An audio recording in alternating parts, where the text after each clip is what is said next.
morning, everyone, and welcome to our Sunday members launch. I'm really interested to introduce to you someone I met in this forum about 2 weeks ago. But before we even get into that, I just wanted to say to those of you in the US, I know that probably if you're in sustainability, you're probably excited this weekend because the climate is back on the agenda in the US.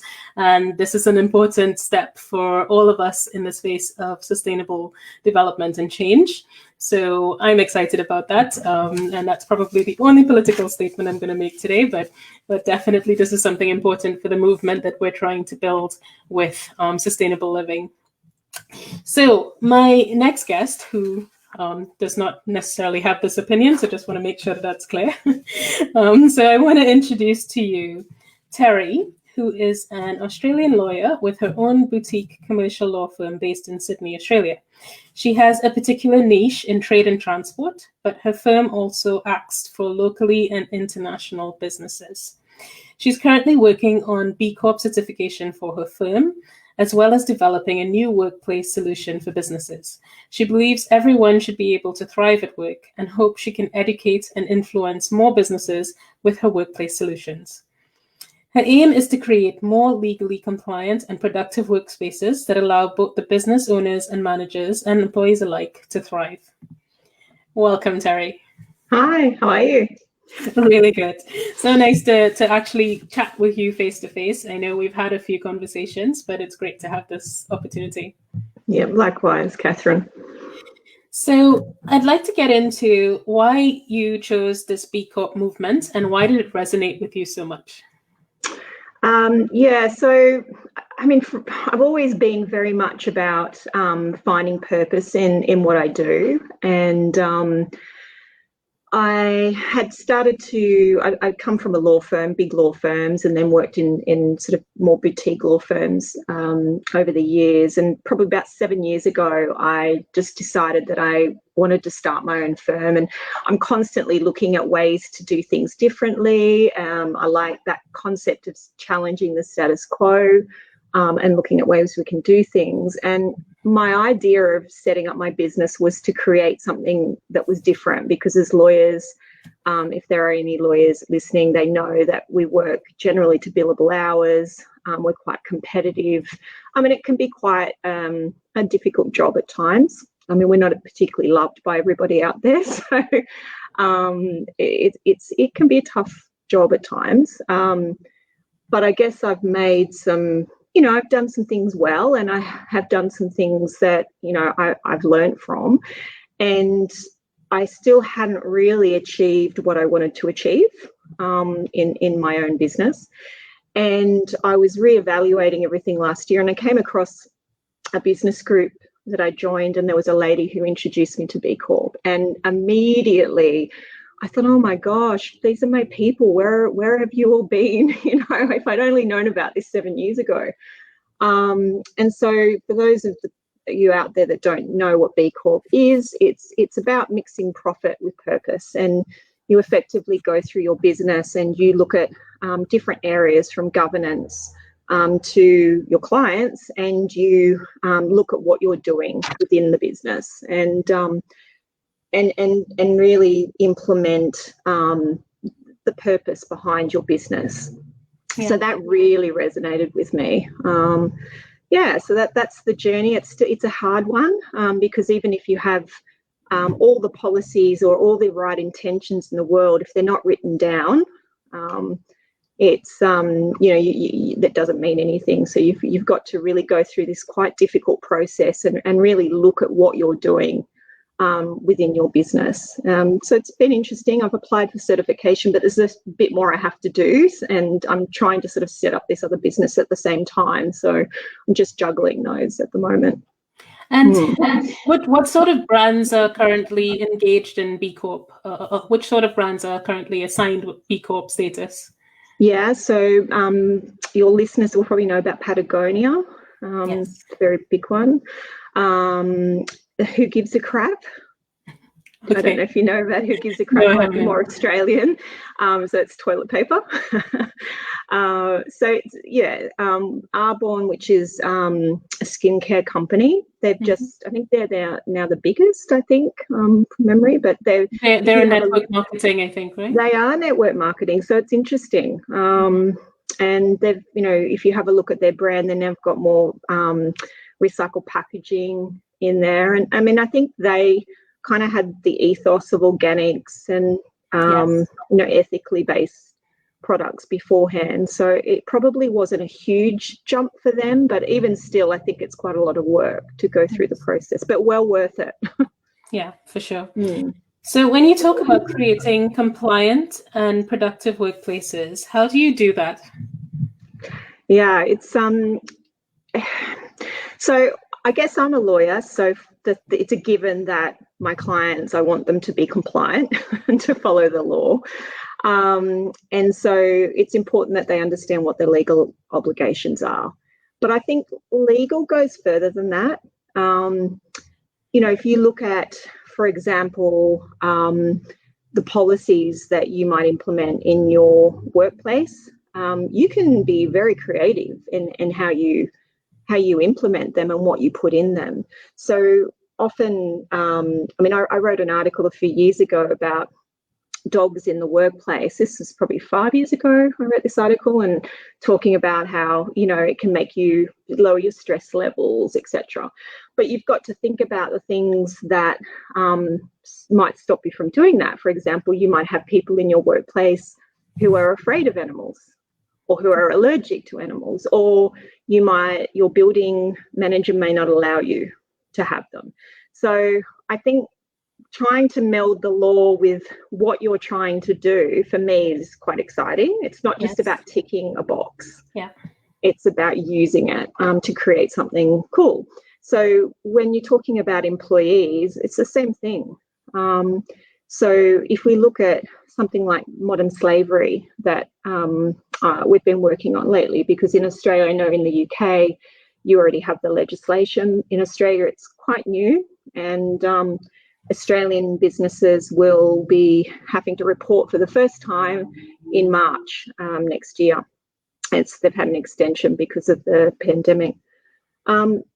That's only for businesses with a revenue over $100 million. They're the only ones that have to report at this point in time. But why not look at that as a way of engaging your staff? It doesn't have to, you don't have to be a massive company to do these things. Eventually it will all filter down, right? So the bigger companies will want to know what we're doing within our supply chain and within our organization. So why not start looking at those types of things now? Yeah. And I think, more and more people are expecting their workplaces to be engaged and to be looking at sustainability and social impact. And they're demanding more.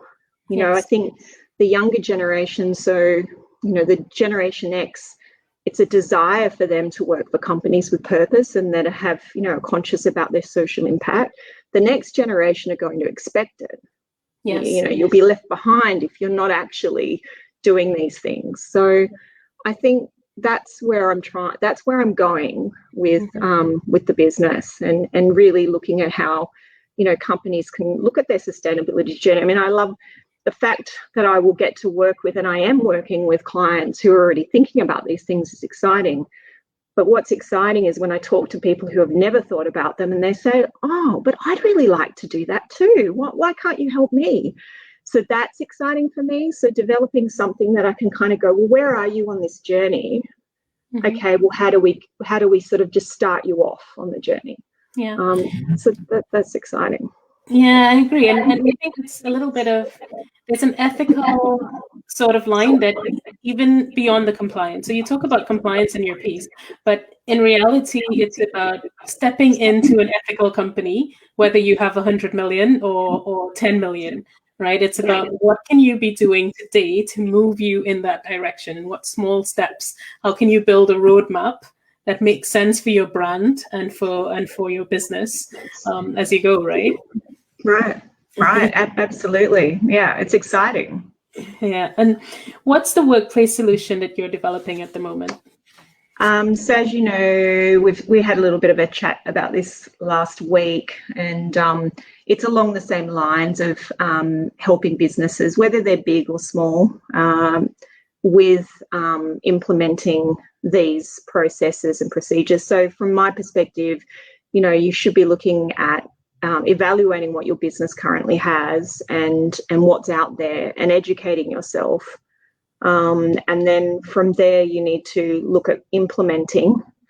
Yes. And then once you've implemented and you've educated and nurtured your staff and got them along where you want them to go, then it's about excelling. It's about marketing. It's marketing to your staff. It's marketing to your clients. So the business will be structured in that way. We're calling it the sustainable workplace. As you know, I've kind of been jumping around with names because I didn't want to, I guess, alienate people. But, you know, at the end of the day, that's what I'm passionate about. So I think you've just got to go with it, right? Yeah, absolutely. Yeah, so that's the solution, and it's workplace solutions, and we'll be helping, you know, companies look at their whistleblower policies. You know, it goes a little bit beyond workplace. So, you know, those types of things, the governance behind it. Mm. And you're targeting only an Australian market, or can you do this further afield as well? What's the restriction?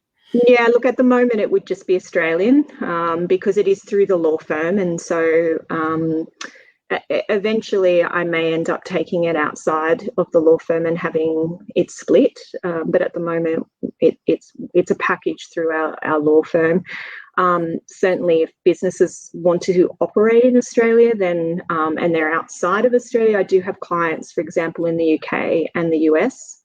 And so they might have a branch here in Australia, so I help them out. But yeah, it's Australian-based businesses.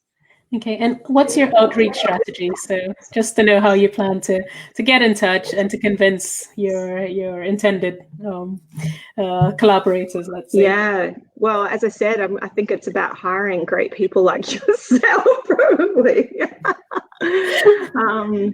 But look, I think the starting point for me was about starting to connect with the people who I want to connect with and who I want to, you know, hang out with, and just kind of watching what people were doing and understanding, you know, what really moves them. So that's what I've been doing. And after that, it'll be going out, I guess, and there'll be the paid online material as well, because previously my business model was all referral. I've always been referral based. I've never wanted for work. It's just come to me. Yes. And I've been conscious about it for quite some time that I needed to be online. And I had wanted to set up online some time ago, but it just, you know, business was, you know, it was busy, or, you know, for whatever reason, it just didn't happen, or I didn't have the skill base to go the next step, or I was fearful, right? That's something that stops us a lot. So now with the pandemic, it's like I have to do it. We're all going online. It's ridiculous to be sitting here not doing it. So honestly, it's a journey for me. I'm learning. I'd love to be able to say to you, yeah, this is exactly what I'm doing right now. I'm kind of just learning as I go, and I'm following I am in a law group, and they sort of take you through a journey on how to get your business more online. So I'm kind of doing that, probably being very loyally, and I'm going, okay, now I'm going to do this, and I'm going to tick it off, and then I'm going to do this, and I'm going to tick it off. Yeah. So ask me again, maybe in a month. Fair enough. Fair enough. No, that's part of the journey. And so there are a lot of people in the group who have sort of homemade businesses, let's say. So they're doing, you know, sustainable products. They're doing hand stitching. They're upcycling. What sort of advice would you give them about positioning their legals if they don't have the money to spend, right? Where would you tell them to go? What should they do? Well, in Australia, we have some fantastic community legal centres. So hop online, have a look and see. Just type in Community Legal Centre in your browser, and you'll find that there'll be some in there. There's some fantastic ones. There's lawyers out there that do pro bono, and that's one of the things that I've always done pro bono. In my firms, I have always been involved in pro bono. I've drafted pro bono policies for firms. That's just been something I've done. But I kind of really, with this BCorp process, I really thought about who am I targeting, who am I helping, and being more targeted at what we were doing. And so if you hop onto my website, you'll see there's a pro bono page and a low bono page as well, because obviously there's a lot of underrepresented people out there, such as these business owners who may not qualify for pro bono in the normal sense, but who need help. So we also have an application process if anyone needs help. Other than that, there's also local. So I know that Australia has the government's introduced some fair work, free advice, and there's a pro bono. I'll have to get I don't have the details on top of my head, but if anyone's interested, I can send that link out. So there's a few initiatives in Australia to help people out. But definitely the Fair Work Act, if you're looking at it, if you're ever looking at staff, the Fair Work Act is our main act that is a federal act, and it's the one that corporations have to comply with. And if they go to Fair Work Australia, which is a website, there's a wealth of information, of free information on there about obligations. If they're just setting up a business, then there's also your local or the state-based websites on how to set up business and the things you need to know as well. So definitely go and look at those. Yeah, perfect. Okay, so any tips, any remaining tips you'd like to share with the community about, getting their business going and, learnings that you've had in the journey, maybe one key learning you've had in your journey? Look, I think setting up, it's just really educating yourself about what the basics are. You don't want to get things wrong because they can be quite expensive. Making sure that you have protected your assets. So particularly for these small businesses, it's probably the main thing they really need to be thinking about. How have I structured my business? Because if something goes wrong, you want to make sure that your personal assets are protected. So that's something I would definitely recommend getting legal advice in relation to. So if you only have a certain amount of money, get advice in relation to that. And that will kind of inform how you set it up, whether you're just setting up a business name, whether you have a corporation, or some other type of structure. And look, Australia obviously has its own laws, but there'd be similar things in every single country. So the UK would be the same, the US would be the same, and I would say make sure you look at that. That's something I would definitely suggest people do. Absolutely. So thank you so much for sharing all of that with us today, and look forward to you engaging with the group. So it's been lovely. Stay on the line. I will end the broadcast for everyone watching. See you next week.